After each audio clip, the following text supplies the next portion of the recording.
naku po, talaga namang nakakita na naman ako ng truck na kulay orange.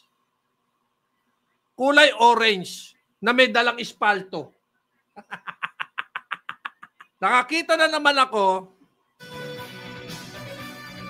ng kulay orange na truck na puno ng espalto. Ngayon, ibinabagsak na naman yung sinasabing espalto at nagtatapal na naman.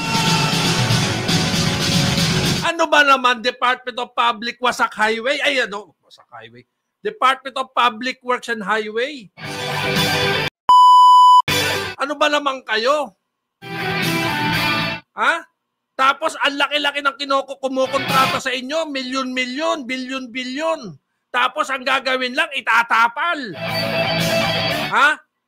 Paano nga naman? Dapat kasi, ito yan, ha? Para malinaw po tayo. Ha? Dapat kasi, may masampulan. Ha? Yan po ang totoo yan.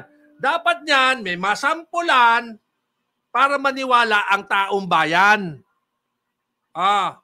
Kayo pong nandiyan dyan sa Department of Public Wasak. Ano ba talaga? Pasensya na ho kayo, ha?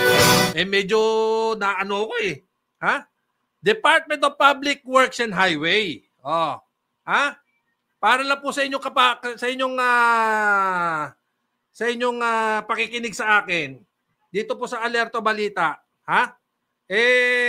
Nais ko po sanang bigyan pansin regarding dito sa sinasabing, naku, talaga naman, oo, ewan ko ba?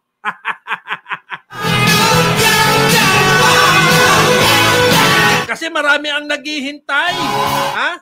Marami ang naghihintay sa ginagawang investigasyon ng DPWH kaugnay sa mga nagkamal ng pondo sa sinasabing flood control project.